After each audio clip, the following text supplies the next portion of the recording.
Soul land 3 के last part के and में हमने देखा कि शिए शिए ने युआन एन ये हुई के सामने अपने दिल की बात कबूली, लेकिन जवाब में उसे जोरदार तरीके से बाहर फेंक दिया गया। घायल मन से भटकते हुए उसकी मुलाकात एक रहस्यमयी सफाई कर्मी से हुई, जिसने झाड़ू की शर्त में अपनी असली ताकत दिखा दी। तो चलिए वीडियो शुरू करते हैं। मैं इस पर विश्वास नहीं करता, शिए शिए चिल्लाया। उसकी तीसरी आत्मा अंगूठी चमक उठी और उसके शरीर से एक प्रतिरूप क्लोन अलग हो गया। अब वो 4 हाथों से झाड़ू छीनने की कोशिश कर रहा था, लेकिन उस आदमी की मुस्कान पर जरा सी भी दरार नहीं आई। वो हल्के से झूलता रहा और हर बार झाड़ू को शिए शिए की पकड़ से बाल भर की दूरी पर हटा लेता। कुछ समय तक दोनों की आकृतियां एक दूसरे में गुथी रहीं। शिए शिए लगातार हमला करता रहा और वो आदमी बड़ी आसानी से बचता रहा। उनकी शर्त का समय अभी भी बाकी था। शिए शिए ने अपनी सारी ताकत झोंक दी, अपनी गति और नियंत्रण को चरम सीमा तक ले गया। फिर भी चाहे उसके दोनों प्रतिरूप धुंधले पड़ जाने जितनी तेजी से हिल रहे हों, चाहे उसने हर दांव आजमा लिया हो, झाड़ू हर बार उसकी उंगलियों से आखिरी पल में बच निकलती। शिए शिए ने जीभ झटकाई। अब साफ हो चुका था कि इस साधारण से दिखने वाले आदमी के खिलाफ जीत आसान नहीं थी, लेकिन वो हार मानने को तैयार नहीं था।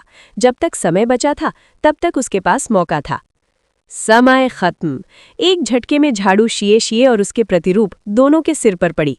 प्रतिरूप वापस मिल गया और शिए शिए दर्द से कराहता हुआ हाँफने लगा। तुम्हें पहले किसने उड़ाकर फेंका था? आदमी ने पूछा, फिलहाल शर्त को एक और रखते हुए। शिए शिए का चेहरा जम सा गया, उसके होठों से एक शब्द भी नहीं निकला। आदमी के विपरीत उसका ध्यान अब भी शर्त पर ही था। उसे पूरा यकीन था कि झाड़ू कई बार उसके हाथों में आ चुकी थी, लेकिन पलक झपकते ही गायब हो जाती थी। खैर, जिसने भी तुम्हें फेंका हो, इतना तो साफ है कि तुम्हारा कौशल उसके बराबर नहीं है। गति ठीक ठाक है, लेकिन अपने साथियों की तुलना में तुम्हारी तकनीक काफी कमजोर है। ऐसे तुम टिक नहीं पाओगे। समस्या तुम्हारे रुख में नहीं बल्कि वार करने के क्षण में है।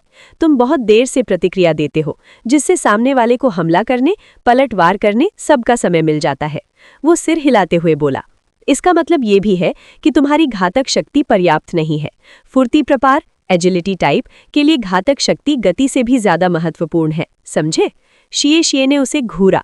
एजिलिटी टाइप तो तेज हमलों के लिए होते हैं, मेरी मारक क्षमता ज्यादा महत्वपूर्ण कैसे हो सकती है? क्योंकि हमला ही हर चीज की जड़ है।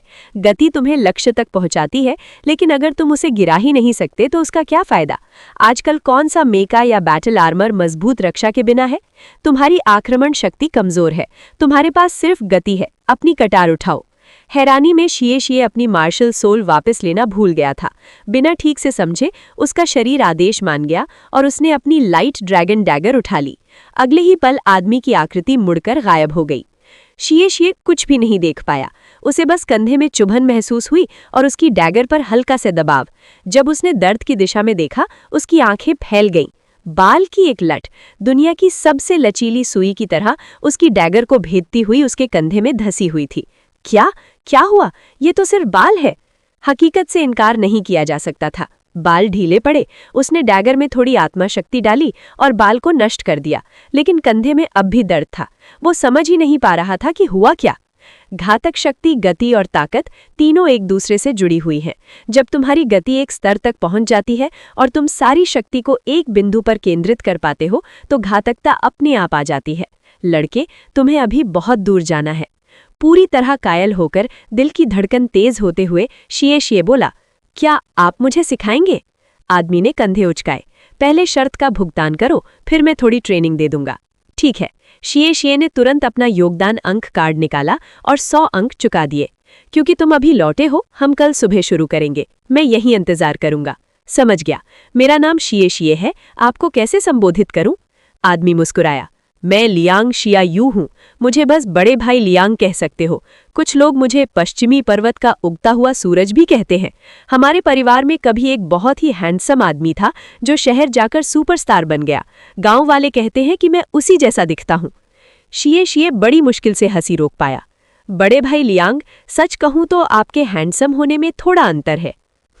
बस थोड़ा सा ही तो फर्क है ना? शिए शिए ने उसके गंजे सिर की ओर देखा। और हाँ, लोगों को बालों से छेदना बंद कीजिए, ये सेहत के लिए अच्छा नहीं होगा। कुछ पल की खामोशी के बाद लियांग शिया यू चिल्लाया, मार खाकर सही हुआ तुम्हारे साथ। उधर तांग वुलिन भूख से बेहाल था और उसने शूलू जी द्वारा सुझाई गई नूडल शॉप में पेट भरने का फैसला किया। उसके साथी के अनुसार वहां के नूडल्स लाजवाब थे, खास तौर से गाढ़ी मीट सॉस वाले। उसके दिमाग में युआन एन्ये येहुई और शिए शिए का झगड़ा घूम गया। चौथी सील तोड़ने के बाद जब वो होश में आया था तो उसके कदम खुद ब खुद वहीं ले गए थे। युआन एन्ये येहुई की उड़ती हुई घूंसे को रोकते समय उसने अपने भीतर बहती शक्ति को महसूस किया था। उसका रक्तसार नदी की तरह उमड़ रहा था। भले ही चौथी सील तोड़ने में 4 बेहद महंगे आत्मिक खजाने लगे हों, लेकिन ताकत में हुई जबरदस्त बढ़ोतरी ने साबित कर दिया कि कीमत वाजिब थी। लेकिन इस पल तांग वुलिन सिर्फ भूखा था। सुनहरी ड्रैगन किंग की ऊर्जा उसकी भूख को और भड़का रही थी। उसकी मेरिडियन नलिकाएं चौड़ी हो चुकी थीं, जिन्हें भरने के लिए और न्यूट्रिशन चाहिए था। उसकी आत्मा शक्ति और भी सघन हो गई थी। दंत्यान में कम जगह घेर रही थी, जिससे उसे और गुंजाइश मिली। उसने तय किया कि उसे और मेहनत करनी होगी। इस रफ्तार से तो 15 साल की उम्र तक चौथी आत्मा अंगूठी भी नहीं मिल पाएगी, और सोल एंसेस्टर बने बिना वो 6ठे दर्जे का ब्लैकस्मिथ नहीं बन सकता था। 10 कटोरे नूडल्स खाने के बाद तांग वुलिन ने शरीर सीधा किया और मुस्कुराया। शिए शिए और युआन एन्ये येहुई, उन दोनों में वाकई एक अजीब सी संगति थी। समय के साथ सब ठीक हो जाएगा। उसने अपना कम्युनिकेटर निकाला और वू झांगकोंग को कॉल किया। वापस आ गए? वू झांगकोंग की ठंडी आवाज आई। हाँ शिक्षक वू, मैं इनर कोर्ट कब आऊं? अभी आ जाओ। भुगतान कर वो तुरंत रवाना हो गया। इनर कोर्ट के द्वार खुले थे। भीतर जाती टेढ़ी पगडंडी शांत थी। ये जगह साधारण नहीं थी। श्रेक अकेडमी, आत्मसाधकों का पवित्र स्थल।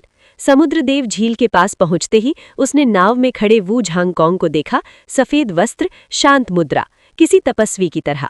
चढ़ो, वू झांगकोंग ने कहा। नाव किनारे से अलग हुई। ट्रेन वाली घटना सुनी, तुम एक दुष्ट आत्मा साधक से मिले थे? हाँ, भविष्य में सावधान रहना, तुम्हें चिन्हित किया जा चुका है, तांग वुलिन ने दृढ़ता से कहा। एक दिन मैं इतना शक्तिशाली बनूंगा कि दुष्ट आत्मा साधकों से कभी नहीं डरूंगा। नाव धीरे धीरे आगे बढ़ती रही। जैसे ही तांग वुलन ने सी गॉड्स आइलैंड पर कदम रखा, उसके मन में मौजूद दृढ़ निश्चय की तीक्ष्ण धार बनी तो रही, लेकिन वातावरण के प्रभाव से वो थोड़ी नरम पड़ गई। चारों ओर फैली ऊर्जा से भरी हवा ने उसे तरोताज़ा कर दिया। उसकी ब्लू सिल्वर घास जैसे जीवित हो उठी। लताएं फैलने लगीं, पूरी तरह खुलकर उस ऊर्जा को सोखने के लिए। विशाल शहतूत के पेड़ आकाश को छूते हुए खड़े थे। उनके तने समय की मार से मोटे और खुरदरे हो चुके थे, और उनकी शाखाएं पत्तों की एक ऐसी ढाल बनाई हुई थी जो सी गॉड्स आइलैंड को बारिश हो या बिजली हर मौसम से बचाती थी। ये तांग वुलिन का यहाँ दूसरा आगमन था। फिर भी इस बार का अनुभव पहले से अलग था। अब वो द्वीप के रहस्यों को कहीं अधिक गहराई से महसूस कर पा रहा था। शायद इसका कारण ये था कि वो स्पिरिट सी रियल्म तक पहुंच चुका था और उसकी संवेदनात्मक क्षमताएं काफ़ी बढ़ गई थीं। तांग वुलिन वू झांगकोंग के पीछे पीछे द्वीप के केंद्र की ओर बढ़ा। चलते चलते उसकी नज़र इधर उधर घूमी तो उसने देखा कि एक और नाव किनारे की ओर आ रही थी। नाव में एक लड़की खड़ी थी जिसके चांदी जैसे बाल हवा में लहरा रहे थे। वो लगभग 13-14 वर्ष की लग रही थी और उसने लाल रंग की वर्दी पहन रखी थी। जैसे ही तेज हवा का झोंका आया, उसकी पोशाक का निचला हिस्सा और उसके खुले बाल लहराए। तांग वुलिन की सांस थम सी गई। वो बहुत सुंदर है। ईमानदारी से कहें तो तांग वुलिन खुद भी देखने में बुरा नहीं था, और उसके शिक्षक वू झांगकोंग तो मानो बर्फ के राजकुमार की परिभाषा थे। लेकिन इस लड़की को देखते ही सुंदरता के प्रति जो भी प्रतिरोध क्षमता उसमें रही होगी, वो पल भर में राख हो गई। उसके मन में एक अनजानी सी धड़कन और आकर्षण उमड़ पड़ा। नरम चांदी जैसी आंखें, पतली सधी हुई टांगे, वो इतनी मनमोहक थी मानो झील की कोई परी हो। उसके चेहरे में एक भी कमी नहीं थी, जैसे दुनिया के सबसे महान कलाकार ने उसे तराशा हो। हालांकि वो अभी कम उम्र की थी, फिर भी उसके भीतर एक स्त्री बनने की संभावनाएं स्पष्ट झलक रही थी। उसकी आकृति में नर्म घुमाव, चाल ढाल में शालीनता। उसे देखते ही तांग वुलिन के विचार बिखर गए। बोलना तो दूर, सोचना भी मुश्किल हो गया। लाल रंग, ये तो इनर कोर्ट का प्रतीक है। लेकिन क्या इनर कोर्ट अब केवल बैटल आर्मर मास्टर्स को ही स्वीकार करता है? यही नियम तो हाल ही में लागू हुआ था, है ना? तो क्या इसका मतलब है कि वो एक one word battle armour master है? नहीं, ये असंभव है। पीछे से कदमों की आहट रुकी। ये महसूस कर वू झांगकोंग ठिठक गए और पीछे मुड़े। उन्होंने जो देखा वो था तांग वुलिन का मूर्खतापूर्ण खोया हुआ चेहरा। अगले ही पल वो उसके पास पहुंचे और उसके सिर पर हल्की सी चोट मारी। आह, टीचर वू! वू झांगकोंग ने उसकी दृष्टि का पीछा किया, चांदी बाल वाली लड़की की ओर देखा, फिर वापस अपने शिष्य को घूरा। इतना क्या घूर रहे हो? क्या वो इनर कोर्ट की शिष्या है? तांग वुलिन ने हकलाते हुए पूछा। वू झांगकोंग ने सिर हिलाया। तांग वुलिन के चेहरे पर अविश्वास साफ झलकने लगा। लेकिन इनर कोर्ट तो अब सिर्फ बैटल आर्मर मास्टर्स को ही लेता है ना? ये नियम तो अभी अभी लागू हुआ है। तो क्या इसका मतलब है कि वो एक one word battle armour master है? नहीं, वो नहीं है। वो खास है। कैसे? वो पवेलियन मास्टर की इकलौती प्रत्यक्ष शिष्या है। स्वाभाविक है कि वो खास होगी। उसकी क्षमता पर संदेह करने की जरूरत नहीं। भविष्य में वो पूरे महाद्वीप की शक्तिशाली हस्तियों में से एक बनेगी। इसीलिए पवेलियन मास्टर ने खुद उसे अपनाकर प्रशिक्षण देने का निश्चय किया है। तांग वुलिन की आंखें फैल गईं। सी गॉड्स पवेलियन, इस नाम से वो भली भांति परिचित था। ये श्रीक अकेडमी की सर्वोच्च संस्था थी, जो अकेडमी के नियम बनाती थी और उसकी दिशा तय करती थी। उसने पवेलियन मास्टर के बारे में कई अफवाहें सुनी थी, लेकिन कभी कोई ठोस जानकारी नहीं मिली थी। उसकी पहचान रहस्य में डूबी हुई थी। यहाँ तक कि वू झांगकोंग भी उनका जिक्र शायद ही कभी करते थे। फिर भी बिना कुछ जाने भी उसके मन में उस व्यक्ति के प्रति गहरा सम्मान था। इसमें कोई शक नहीं था कि जो कोई भी उस पद पर बैठ सकता है, वो अत्यंत शक्तिशाली और सम्मान के योग्य होगा। चलो, वू झांगकोंग ने कहा और एड़ी घुमाकर आगे बढ़ गए। दूर उस लड़की की नाव किनारे लग चुकी थी और वो द्वीप के भीतर एक अलग रास्ते से आगे बढ़ गई। उसकी लंबी चाल के साथ उसका आकृति रूप धीरे धीरे क्षितिज में सिमट गया, फिर ओझल हो गया। पता नहीं क्यों, लेकिन वो जानी पहचानी सी लगी।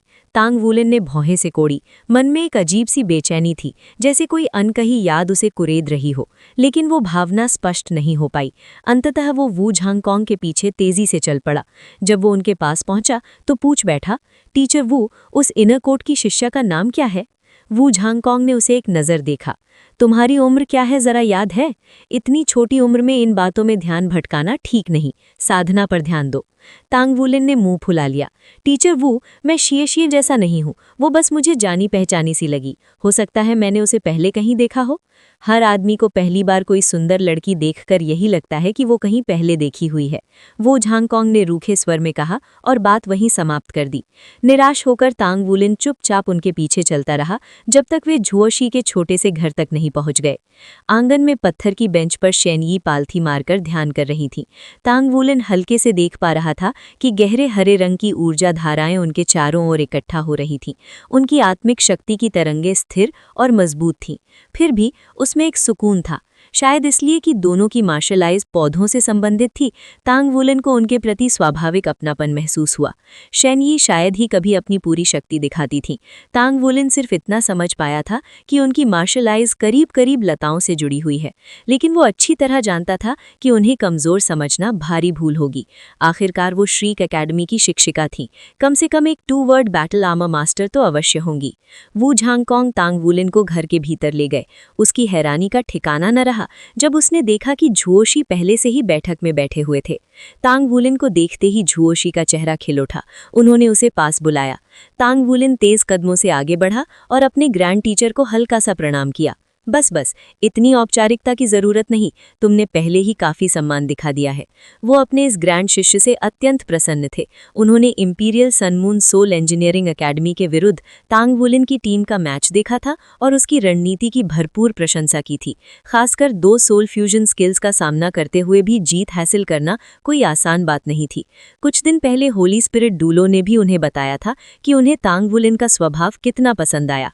उसी क्षण झुओशी को पूरा यकीन हो गया था कि उनका ये शिष्य सचमुच एक अनमोल रत्न है, दयालु हृदय और सम्मान की सही समझ रखने वाला युवा। आपकी प्रशंसा के लिए धन्यवाद ग्रैंड टीचर। तांग वुलिन मुस्कुराया। पिछली बार आपने मुझे ड्रैगन शॉक्स द हेवन सिखाया था, मैंने उसे पूरी तरह सीख लिया है। क्या अब आप मुझे कोई और कौशल सिखाएंगे? उसने हाथ जोड़ लिए, अपनी उत्सुक उंगलियों को शांत करने की कोशिश करते हुए। वो और सीखने को बेहद उत्सुक था। ड्रैगन शॉक्स द हेवंस ने अतीत में उसकी बहुत मदद की थी और वो जानता था कि भविष्य में भी ये उतना ही उपयोगी रहेगा। प्रभावशीलता के मामले में ये मिस्टीरियस हेवन मेथड के बाद दूसरे स्थान पर था, इसलिए उसे अगले कौशल से बहुत उम्मीदें थीं। झुओशी ने सिर हिलाया। जल्दी करने की जरूरत नहीं, सिखाने के लिए मेरे पास बहुत कुछ है, लेकिन उससे पहले मुझे ड्रैगन शॉक्स द हेवंस दिखाओ। चलो आंगन में चलते हैं। तांग वुलन झोशी से 10 मीटर की दूरी पर खड़ा हो गया। पास ही वू झांगकोंग और शेन यी खड़े होकर देख रहे थे। दोनों शिक्षक उसकी क्षमता को भली भांति जानते थे। उन्होंने उसे श्रीक एकेडमी आने के बाद अपनी आंखों के सामने परिपक्व होते देखा था। तीसरी सील टूटने के बाद उसकी विस्फोटक प्रगति वे खुद देख चुके थे। भले ही उसकी आत्मिक शक्ति असाधारण न हो, लेकिन उसकी युद्ध क्षमता और नेतृत्व गुणों को एक ही शब्द में समेटा जा सकता था। ब्लू सिल्वर घास। ये तांग वुलिन की मौजूदा सबसे बड़ी कमजोरी थी। इसने उसकी आत्मा शक्ति, सोल पावर की वृद्धि की गति को सीमित कर दिया था और इसका असर उसकी क्षमताओं के हर पहलू पर पड़ रहा था। सौभाग्य से वो अभी भी युवा था। अगर 18 साल की उम्र तक उसकी आत्मा शक्ति की वृद्धि पर्याप्त नहीं हुई तो वो उसे बढ़ाने के लिए अन्य तरीकों का सहारा ले सकता था। ना तो वू झांगकोंग और ना ही शेन यी को इस बात की चिंता थी कि तांग वुलिन इनर कोर्ट में प्रवेश कर पाएगा या नहीं। वो इतिहास का सबसे कम उम्र का 5 स्तरीय ब्लैकस्मिथ था। केवल यही उपलब्धि उसे इनर कोर्ट में प्रवेश दिलाने के लिए पर्याप्त थी। इसके अलावा उसकी ब्लैकस्मिथिंग क्षमता के कारण वो आसानी से 1 वर्ड बैटल आर्मर मास्टर बन सकता था। उसके पास पहले से ही एक गॉन्टलेट था, इसलिए पूरा सेट बनाना अब सिर्फ समय की बात थी। तांग वुलिन ने एक गहरी सांस ली और सी गॉड्स आइलैंड की ताज़ा हवा को अपने फेफड़ों में भरा। उसने golden dragon shocks the heavens का उपयोग करते हुए अपनी रक्तसार को उल्टी दिशा में प्रवाहित किया। शक्तिशाली तरंगें उसके शरीर से फैलने लगीं और सिर से पैर तक सुनहरी रेखाएं चमक उठीं। उसका दायां हाथ शक्ति से फूल गया, उस पर चमकीले सुनहरे शल को भराए और उसका हाथ एक पंजे में बदल गया। शल्क उसके कंधों, छाती और फिर गर्दन तक फैल गए। वू झांगकोंग तांग वुलिन की रक्तसार तकनीक से परिचित था और लगातार अपने होनहार शिष्य पर नजर रखे हुए था, लेकिन जब उसने शल्क को उसके गर्दन तक फैलते देखा तो वो लगभग सांस लेना भूल गया। उसकी रक्तसार और भी शक्तिशाली हो गई। उसी क्षण तांग वुलिन के नीचे से 2 सुनहरे छल्ले उभरे। उसने अपनी पीठ सीधी की और वो पहले से कुछ सेंटीमीटर लंबा प्रतीत हुआ, पर्वत की तरह स्थिर। उसका पूरा शरीर सुनहरी आभा से दमक रहा था। हवा उसके चारों ओर उग्र रूप से घूमने लगी। उसकी रक्तसार उफनती नदी की तरह गर्जना करने लगी, जिसकी आवाज दूर खड़े वू झांगकोंग और शेन यी तक सुनाई दे रही थी। ज़ुओशी चमकती आंखों से ये दृश्य देख रहा था। पहले से ही उसे तांग वुलिन से बहुत उम्मीदें थीं, लेकिन अब ये लड़का उन सब से आगे निकल रहा था। दूसरा सुनहरा छल्ला। पिछली बार तो उसके पास सिर्फ एक ही था। उसकी रक्तरेखा आखिर कितनी दूर तक जाएगी? तांग वुलिन का शरीर और भी तेजी से चमक उठा। उसका पहला सुनहरा छल्ला प्रज्वलित हो गया। उसकी फूली हुई मांसपेशियों में अपार शक्ति भर गई। उसके शरीर की सुनहरी रेखाएं पतले शल्कों में बदल गईं। चेहरे को छोड़कर उसके पूरे शरीर पर शल्क छा गए। Golden dragon body. ये आत्मा कौशल उसकी रक्तसार को और भी सशक्त बना रहा था। फिर उसका दूसरा सुनहरा छल्ला चमका। वो नई क्षमता को आजमाने के लिए उत्सुक था, अपने दूसरे रक्तसार कौशल की शक्ति को परखने के लिए। उसके शरीर से धातु जैसी झंकार गूंजी और उसके शल्क एक पल के लिए और भी चमक उठे। हर एक शल्क दर्पण की तरह प्रकाश परावर्तित कर रहा था। ज़ुओशी, वू झांगकोंग और शेन यी स्तब्ध रह गए। उनकी आंखें फटी की फटी रह गईं। वुलिन ने किया क्या? उसके सारे शल्क क्यों चमक रहे हैं? सच तो ये था कि खुद तांग वुलिन को नहीं पता था कि क्या हो रहा है। वो अपने दूसरे रक्तसार कौशल को समझने में पूरी तरह डूबा हुआ था। उसने ध्यान केंद्रित किया और पूरे रूपांतरण की अनुभूति की। उसने निष्कर्ष निकाला कि ये कोई दूर से हमला करने वाला कौशल नहीं था और इसे सक्रिय करने पर उसकी आत्मा शक्ति में भी कोई बदलाव नहीं आया। इसके बजाय इस कौशल ने उसकी रक्तसार का बड़ा हिस्सा खपत कर दिया, इतना कि golden dragon shocks the heavens तक कमजोर पड़ गया। फिर सक्रिय होने के ठीक 2 सेकंड बाद उसके शल्क मध्यम पड़ गए और अपनी सामान्य अवस्था में लौट आए। कोई और बदलाव नहीं हुआ। यही था। यही है मेरा दूसरा रक्तसार कौशल। बस मुझे चमका देता है। मैं क्या हूँ? मोर? उसने दांत पीसे। मैं चमकते समय अच्छा जरूर दिखता हूँ, लेकिन इसका फायदा क्या? उसने मुट्ठियां भींच लीं। उसकी आंखें भर आईं। उसने अपने दूसरे रक्तसार कौशल के लिए इतने सपने देखे थे, लेकिन जब सच में उसे इस्तेमाल किया तो ना वो हमला था और ना ही कोई उपयोगी शक्ति, बस उसे सिर से पैर तक एक चमकता हुआ प्रकाश स्तंभ बना देता था। लेकिन फिर भी वो golden dragon shocks the heavens को बीच में नहीं रोक सकता था। उसे ज़ुओशी को अपनी प्रगति दिखानी थी। सौभाग्य से चौथी मोहर टूटने के बाद उसकी रक्तसार मजबूत हो गई थी। उसके पास अभी भी तकनीक चलाने की पर्याप्त शक्ति थी। एक ड्रैगन की गर्जना गूंजी। उसने अपनी हथेलियां आगे बढ़ाईं और एक विशाल ड्रैगन के सिर की छाया आगे की ओर झपटी, पहले से कहीं अधिक स्पष्ट और सजीव। ज़ुओशी की भौहें सिकुड़ गईं, उसकी रीढ़ में सिहरन दौड़ गई। उसे महसूस हुआ कि उसकी अपनी आत्मा सोल तांग वूलन के सामने भय से कांप रही है। उसने तुरंत आग की एक परत खड़ी कर दी ताकि वो उस उग्र ड्रैगन छाया से खुद को बचा सके। आंगन में जोरदार झटके गूंजे, पेड़ कांपने लगे और पत्तियां झड़ने लगीं। तांग वूलन की रक्तसार उसके भीतर तूफान की तरह उफन रही थी। शक्ति की 3 लहरें आग की परत से टकराईं, हर लहर पिछली से टकराकर और भी अधिक शक्तिशाली हो गई। आग की परत कांपी। कुछ सेकंड बाद हमला थम गया। हवा से सुनहरी आभा हट गई और ड्रैगन की गर्जना शांत हो गई। जब धूल बैठी तो ज़ुओशी के चेहरे पर संतुष्ट मुस्कान थी। बुरा नहीं, तुमने ड्रैगन शॉक्स द हेवंस का लगभग 30% मास्टर कर लिया है। ऐसे ही मेहनत करते रहो। अब मैं तुम्हें कुछ नया सिखा सकता हूँ। ड्रैगन शॉक्स द हेवंस में रक्तसार का उल्टा प्रवाह केवल पहला चरण था। ज़ुओशी ने स्कारलेट ड्रैगन की 9 कलाएं बनाई थीं और हर कला रक्तसार की पूर्ण क्षमता को उजागर करती है। हालांकि ज़ुओशी ने कुछ नहीं कहा, लेकिन वो तांग वूलन से बेहद संतुष्ट था। इस लड़के की रक्तसार मेरी उम्र में मेरी से भी ज्यादा शक्तिशाली है। इसकी रक्तरेखा मेरी स्कारलेट ड्रैगन से भी श्रेष्ठ है। ये मेरी तकनीकों का उत्तराधिकारी बनने के लिए बिल्कुल उपयुक्त है। वो वर्षों से एक योग्य शिष्य की तलाश में था, लेकिन उसने कभी नहीं सोचा था कि उसे तांग वूलन जैसा परिपूर्ण उत्तराधिकारी मिलेगा।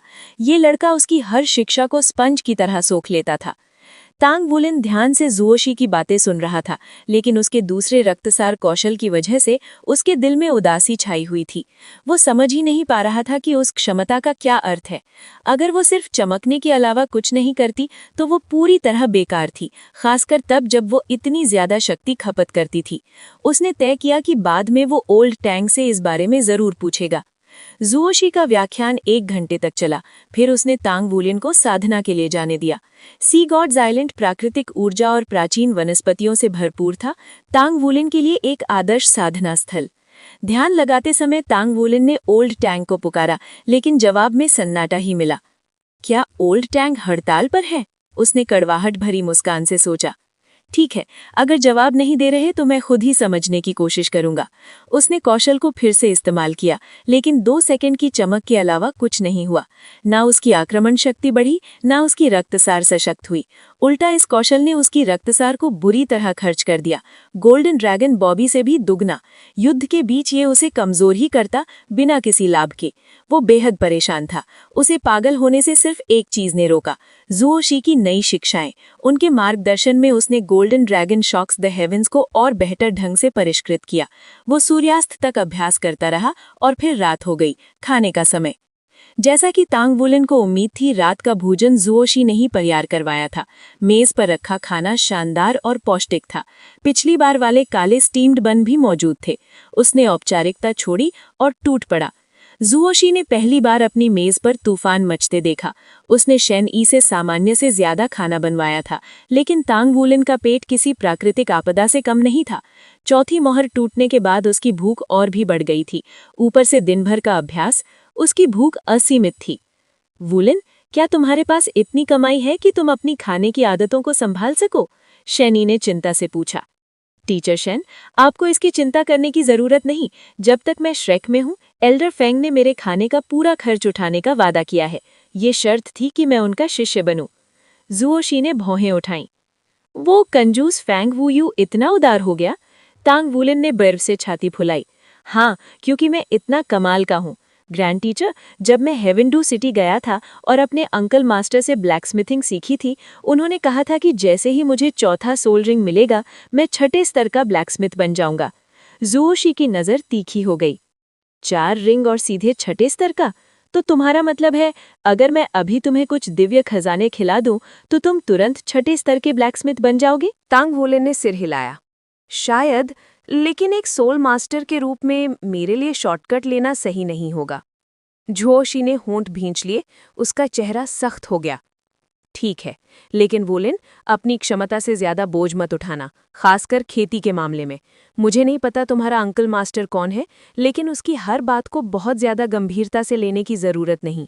लोहारगिरी 4 मुख्य पेशों में सबसे कठिन है। ऊंचे स्तरों पर जाते जाते ये अंतर और भी साफ हो जाता है। यही कारण है कि इस समय दुनिया में सिर्फ एक ही दिव्य लोहार है। तुम्हें अपनी नींव मजबूत करने पर ध्यान देना चाहिए। दूसरों की तारीफ पर जरूरत से ज्यादा भरोसा मत करना, समझे? जी, तांग बुलिन ने कहा। झुओशी के नाराज चेहरे को देखकर वो और कुछ कहने की हिम्मत नहीं कर सका। अचानक ठहाके जैसी हंसी सुनाई दी। झुओशी, तुम बूढ़े बेवकूफ, मैं आ गया। फेंग वुयू अंदर दाखिल हुआ। तांग बुलिन तुरंत खड़ा हुआ और झुककर बोला, गुरुजी। फेंग वुयू ने हाथ हिलाकर उसे रोक दिया। तुम बदबूदार लड़के, वापस आने के बाद सबसे पहले मुझसे मिलने आना चाहिए था, इन बूढ़े लोगों के अड्डे में नहीं। ऐसा अनजान मूर्ख तुम्हें क्या सिखाएगा? जोरदार धमाका हुआ। तांग वोलिन ने चौंककर उस दिशा में देखा। झुओशी की हथेली के नीचे मेज पर एक छोटा सा गड्ढा बन चुका था। तुम पागल हो गए हो? झगड़ा शुरू करना चाहते हो? मैं अनजान कैसे हुआ? मेरे शिष्य के सामने जुबान संभाल कर रखो। मुझे नीचा दिखाने की कोशिश मत करना, नहीं तो अभी तुम्हें यहाँ से बाहर फेंक दूंगा। फेंग वुयू ने ठंडा सा सूंघा। मेरे साथ बकवास करने की जरूरत नहीं। बताओ, क्या तुम्हें पता है वुलिन का अंकल मास्टर कौन है? झुओशी ने भौहें चढ़ाईं। मुझे कैसे पता होगा? शायद तुम्हारे किसी वरिष्ठ भाई का होगा। रुको, क्या तुम्हारे कोई वरिष्ठ भाई हैं भी? नहीं, बल्कि वुलिन का अंकल मास्टर हमसे एक पीढ़ी छोटा है। तो फिर मैं गलत कैसे हुआ? वुलिन जैसे प्रतिभाशाली बच्चे को जरूरत से ज्यादा तारीफ का मोहताज नहीं। अगर कोई उसे गलत राह पर ले जा रहा है तो मैं उसकी धुनाई कर दूंगा। अब इस नाटक को बंद करो। अगर कोई जरूरी बात नहीं है तो निकलो। तुम्हें देखकर मेरी भूख मर रही है, झुओशी ने तिरछे मुंह से कहा। फेंग वुयू मुस्कुराया। मैं जब चाहूंगा तब जाऊंगा, लेकिन उससे पहले तुम्हारे चेहरे पर एक जोरदार तमाचा मारकर। वैसे वुलिन का एक और गुरु भी है, उसका नाम मू चेन है। जानते हो उसे, है ना? वो एक ईस्ट सी ब्लैकस्मिथ एसोसिएशन शाखा का अध्यक्ष था और 8वें दर्जे का सेंट ब्लैकस्मिथ। उसका एक वरिष्ठ भाई है, वही अंकल मास्टर जिसके बारे में वुलिन बात कर रहा था। अगर मुझे ठीक याद है, उसका नाम झेन हुआ था, है ना वुलिन? तांग वुलिन ने अपने गुरु और अपने गुरु के बीच देखा। वो एक शब्द भी बोलने की हिम्मत नहीं कर सका। तो ये झेन हुआ, क्या वो? झुओशी की आंखें फैल गईं, उसकी सांसें तेज हो गईं। झेन हुआ? डिवाइन ब्लैकस्मिथ झेन हुआ? अगर वो वही झेन हुआ है तो फिर किसी लोहार को परखने का अधिकार उससे बेहतर किसे होगा? फेंग वुयू ने अपने गाल थपथपाए, होठों पर उभरी मुस्कान को महसूस करते हुए। ओह, ये तो अच्छा लगा। क्यों जुओ, तुम्हारा चेहरा दुख रहा है क्या? दफा हो जाओ, झुओशी ने चिल्लाते हुए उस पर घूंसा चला दिया। फेंग वुयू हंसा और आसानी से घूंसा पकड़ लिया। दोनों वहीं भिड़ गए, एक दूसरे पर मुक्के बरसाने लगे। तांग वुलिन बहुत पहले ही सुरक्षित दूरी पर हट गया था। उनके सामने वो बस एक बच्चा था। टाइटल्ड डूलों की लड़ाई में दखल देने की उसकी हिम्मत नहीं थी। यहाँ तक कि शेन यी और वू झांगकोंग भी पीछे हट गए। फिर शुरू हो गए, शेन यी ने आह भरी। कसम से, एक हफ्ता भी नहीं गुजरता बिना इनके झगड़े के। वू झांगकोंग ने तांग बुलिन को अपने पास बुलाया। ये थोड़ी देर में निपट लेंगे, तब तक टहलाओ, ज्यादा दूर मत जाना और किसी निषिद्ध क्षेत्र में मत घुसना। तांग बुलिन ने होंठ फुलाते हुए कहा, आंखों में थोड़ी मासूम सी बेबसी। लेकिन गुरु वू, मैंने खाना पूरा नहीं खाया। वू झांगकोंग ने उसे कड़ी नजर से देखा। मैं बाद में रात में तुम्हारे लिए बचा कर रखूंगा। सी गॉड आइलैंड पहले ही तुम्हारे पेट से परेशान है। द्वीप का हर भोजन चुन चुनकर लाया गया उत्कृष्ट व्यंजन था। यहाँ तक कि झेन हुआ भी इससे संतुष्ट हो जाता, लेकिन तांग वुलिन नहीं। उसकी भूख राक्षसी थी। द्वीप एक और व्यक्ति को आराम से संभाल सकता था, लेकिन एक तांग वुलिन बिल्कुल अलग मामला था। वो अकेला ही 10 लोगों से ज्यादा खाता था। तांग वुलिन ने मजबूरी में घर छोड़ दिया। आकाश लाल नारंगी रंगों से रंगा हुआ था। शाम ढल रही थी। उसने गहरी सांस ली। स्वच्छ ताज़ी हवा ने उसे ऊर्जा से भर दिया। उसने पेट आधा भर लिया था, बस इतना कि भूख ना लगे। वो द्वीप पर टहलने लगा, सबसे घने और हरे भरे भागों की ओर बढ़ते हुए। प्रकृति की गोद जितनी मजबूत, उसे उतना ही सुकून मिलता। अंकल मास्टर ने कहा था कि खेती का सबसे प्रभावी तरीका हरियाली से घिरा रहना है। सी गॉड आइलैंड पर ऐसे कई स्थान होंगे। वो रुका। जैसे ये जगह, ये ठीक है, और उधर वाली भी काफी अच्छी लग रही है। घूमते घूमते वो द्वीप के गहरे हिस्से में पहुंचा। झील के भीतर सीमित होने के कारण जमीन बहुत फैली नहीं थी, लेकिन घनी और प्राचीन वनस्पति के कारण चलना मुश्किल था। आगे बढ़ते हुए उसने कई निषिद्ध क्षेत्रों को देखा और फुर्ती से उन्हें चकमा देकर निकल गया। वो जोखिम नहीं लेना चाहता था, ये सी गॉड आइलैंड था। अचानक घंटियों जैसी हंसी सुनाई दी। अनजाने में उसके पांव उस जानी पहचानी आवाज की ओर बढ़ गए। एक डाल हटाकर आगे देखा तो वो हाँप गया। उसके सामने 20 मीटर से भी ऊंची एक खड़ी चट्टान थी। उस पर से 2 मोटी बेलें लटक रही थी। नीचे एक झूला बना हुआ था। झूले पर एक सुंदर युवक बैठा था। उसके वस्त्र सलीके से पहने थी, मुद्रा बेहद शालीन, उम्र शायद 20 के उत्तरार्ध में। उसकी आंखों में सौम्यता थी। तांग वुलिन उसे पहचान नहीं पा रहा था। उसे उसमें कोई शक्ति भी महसूस नहीं हुई। शायद वो सामान्य मनुष्य हो। तांग वुलिन की नज़र खिसकी और वो चौंक गया। एक स्त्री उस युवक की गोद में बैठी थी। उसकी बाहें युवक की गर्दन में थीं और उसके होठों पर गर्मजोशी भरी मुस्कान थी। वही हंसी की वजह थी। बिना हवा या किसी बाहरी बल के झूला धीरे धीरे हिल रहा था, मानो किसी परी कथा का दृश्य हो। तांग वुलिन ने गला निगल लिया, स्तब्ध रह गया। वो आदमी कौन है ये वो नहीं जानता था, लेकिन वो स्त्री जिसका सम्मान उसके अंकल मास्टर भी करते थे। उसी पल झूला रुक गया। युवक ने याली की ओर मुस्कुराकर देखा। लगता है हमें एक छोटा मेहमान मिल गया है, बेचारा घबरा गया है, चलो चलते हैं। याली बुरी तरह शर्मा गई। उसने तांग वुलिन की ओर देखा, फिर हाथ हिलाया और वो युवक के साथ प्रकाश की चमक में गायब हो गए। उनके अचानक गायब होने से झूला हल्का सा डोल गया। अगर वो न डोलता तो तांग वुलिन को लगता कि ये सब उसकी कल्पना थी। वो अब भी यकीन नहीं कर पा रहा था कि उसने क्या देखा। प्रतिष्ठित होली स्पिरिट डूलोआ किसी पुरुष की गोद में बैठी थी और एक मासूम स्कूल गर्ल की तरह हंस रही थी। तांग वुलिन ने गला निगल लिया। वो तुरंत झुओशी के घर की ओर भागा। उसे लगा कि उसने कुछ ऐसा देख लिया है जो उसे नहीं देखना चाहिए था। लेकिन चलते चलते उसकी नज़र चांदी जैसे बालों और लाल रंग की एक झनक पर पड़ी। क्या ये वही लड़की नहीं थी जो पहले थी? सांझ का समय भी उसकी सुंदरता को छुपा नहीं सका, बल्कि वो पहले से कहीं अधिक चमक रही थी। संकरे रास्ते पर तांग वुलिन और चांदी बालों वाली लड़की की नजरें एक दूसरे से टकराईं। दोनों की रीढ़ में एक साथ सिहरन दौड़ गई। पहले वो उसे बस एक पल के लिए देख पाया था, उसके बाद वू झांगकोंग उसे खींचकर ले गए थे।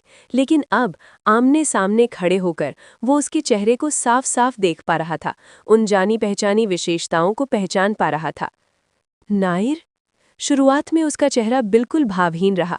उसकी ठंडी बाहरी परत के नीचे कुछ भी झलक नहीं रहा था। फिर धीरे धीरे उसकी आंखों से भ्रम पिघलने लगा और आंसू भर आए। वो चीख पड़ी। तांग वुलिन जड़ हो गया जब वो दौड़कर उसकी बाहों में आ गिरी। नायर, ये नायर है, सच में वही है। वो झटके से होश में आया। उसका दिल कांप उठा। उसने अपने संबंधों का इस्तेमाल कर उसे हर जगह खोजा था, लेकिन अंत में वो इतनी पास थी। उसके सामने खड़ी ये सुंदर लड़की ही नायर थी, उसकी छोटी बहन। जब वो गायब हुई थी तो तब वो केवल 6 साल की थी, और अब पता ही नहीं चला कि 6 साल कब बीत गए। वो एक खिलती हुई किशोरी बन चुकी थी। पहली नज़र में तांग वुलिन उसे पहचान ही नहीं पाया था, लेकिन उसने कभी उसकी गर्माहट, उसकी खुशबू और उसकी मुस्कान नहीं भुलाई थी। उसे यकीन ही नहीं हो रहा था कि ये सच है, कि वो सपना नहीं देख रहा या किसी मिलती जुलती लड़की को असली नायर समझने की गलती नहीं कर रहा। सच तो ये था कि जब उसने उसका नाम पुकारा तब तक उसका दिमाग अभी तक उसके शरीर के साथ तालमेल में भी नहीं आया था। उसने कभी इसकी उम्मीद नहीं की थी। नायर ने उसे कसकर पकड़ा हुआ था, उसका शरीर कांप रहा था और वो सिसक रही थी। बड़े भाई, क्या सच में आप ही हैं? ये कोई झूठ तो नहीं है ना? उसकी आंखें चमक रही थीं, उसका दिल उत्साह से धड़क रहा था। तांग वुलिन की भावना उससे कम नहीं थी, बल्कि शायद उससे भी ज्यादा। वो मजबूत और साहसी था, लेकिन परिवार से बिछुड़ने के घाव कभी पूरी तरह नहीं भरते। वो अनाथ की तरह बड़ा हुआ था। नायर से ये पुनर्मिलन उसकी छोटी बहन, उसकी कल्पना से भी परे था। नायर अब कितनी बड़ी हो गई है और कितनी पतली। विश्वास नहीं होता कि वही कभी मेरी तरह खाने की शौकीन थी। वो सिर्फ 12 साल की है, लेकिन उससे बड़ी लगती है। वाह, लेकिन उसे मैं याद हूँ, मैं अब भी उसका बड़ा भाई हूँ। कई मिनटों बाद जाकर दोनों की भावनाएं कुछ शांत हुई।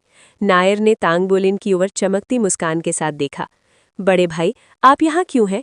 मैं आउटर कोर्ट का छात्र हूँ। और तुम? मैंने शिक्षक वू से सुना कि तुम सी गॉड पवेलियन की मास्टर की शिष्या हो। मुझे तो लगा था कि तुम्हारी माशालाल जागी ही नहीं थी। नायर ने अपने आखिरी आंसू पोंछे। बड़े भाई, पहले आप बताइए, इन सालों में आप क्या कर रहे थे? उसके सवाल पर तांग वुलिन की आंखें फिर से लाल हो गई। उसने आंसुओं को रोकने की पूरी कोशिश की और उसे सब कुछ बताया कि उसके जाने की बाद क्या क्या हुआ। जब उसने उसके माता पिता के गायब होने की बात सुनी तो उसकी भौएं सिकुड़ गईं। पूरी कहानी के दौरान वो चुप रही, ध्यान से सुनती रही। जब तक वो खत्म हुआ तब तक आसमान पूरी तरह अंधेरा हो चुका था। नायर, और तुम? तांग वुलिन ने पूछा, लेकिन जवाब देने से पहले ही उसका कम्युनिकेटर बज उठा। उसने देखा, कॉलर आईडी पर उसके शिक्षक का नाम था। माफ़ करना, मेरे शिक्षक हैं, उसने हल्की मुस्कान से कहा। हाँ शिक्षक वू, उसने कॉल उठाया। तुरंत वापस आओ। वू झांगकोंग की आवाज़ हमेशा की तरह ठंडी थी। जी, तांग वुलिन ने कहा। हालांकि वो पूरी रात नायर से बातें करना चाहता था, लेकिन ये सी गॉड आइलैंड था, श्रेक अकेडमी का पवित्र भूमि, उसे आज्ञा माननी ही थी। नायर, मुझे पहले जाना होगा। मेरे ग्रैंड टीचर स्कारलेट ड्रैगन डोलुओ जोशी हैं, मैं उन्हीं के साथ रह रहा हूँ। हम कल फिर यहीं मिलेंगे, तब तुम मुझे अपनी कहानी सुनाना। ठीक है, नायर ने शर्मीली सी मुस्कान से सिर हिलाया। तांग वुलिन ने उसे फिर से गले लगाया और दौड़ पड़ा। नायर वहीं खड़ी उसे जाते हुए देखती रही। जब वो ओझल हो गया तो उसने अपने होंठ काटे। बड़े भाई? घर लौटकर तांग वुलिन ने सोचा कि शायद वू झांगकोंग कोई आदेश देंगे, लेकिन उसके शिक्षक चुप रहे और उसे जल्दी सोने भेज दिया। जूते उतारकर बिस्तर पर चढ़ते हुए वो ध्यान की मुद्रा में बैठ गया, लेकिन जितनी कोशिश की वो उस परिचित अवस्था में प्रवेश नहीं कर सका। नायर से मिलना उसके दिल में अपार खुशी जगा गया था और वही खुशी उसकी बेचैनी बन गई थी। पवेलियन मास्टर की प्रत्यक्ष शिष्या होने के नाते श्रेक अकेडमी के छात्रों में नायर की स्थिति बेजोड़ थी। वो उसके लिए खुश था, वो अब एक सोल मास्टर थी। फिर भी वो ये नहीं समझ पा रहा था कि उसकी माशालाल कैसे जागी और वो इतनी शक्तिशाली कैसे बन गई। नायर की वापसी ने उसके भीतर अपने परिवार की यादों को जगा दिया। माँ, पिताजी, मुझे नायर मिल गई है, आप दोनों कहाँ चले गए? अगली सुबह वो जल्दी उठा और जोशी की निगरानी में golden dragon shocks the heavens का अभ्यास किया। नींद कम होने के बावजूद वो ऊर्जा से भरा हुआ महसूस कर रहा था। दोपहर में नायर से मिलने का विचार उसे उत्साहित कर रहा था। जब वो मिलने की जगह पहुंचा तो नायर पहले से ही वहां मौजूद थी। उसकी चांदी जैसी आंखें देखकर वो पूछे बिना नहीं रह सका। नायर, पहले तुम्हारी आंखें तो बैंगनी थीं, अब ये बदल क्यों गई? नायर मुस्कुराई। मेरी माशालाल के जागने की वजह से। बड़े भाई, बिना बताए चले जाने के लिए मुझे माफ़ कर दीजिए, मेरा परिवार मुझे ढूंढ कर ले गया था। तांग वुलिन का दिल जोर से धड़क उठा। उन्होंने तुम्हें ढूंढ लिया? उसने सिर हिलाया। हाँ, फिर वो मुझे तुरंत हमारे कबीले में ले गए। उसके बाद एक समारोह हुआ और मेरी माशालाल जाग गई।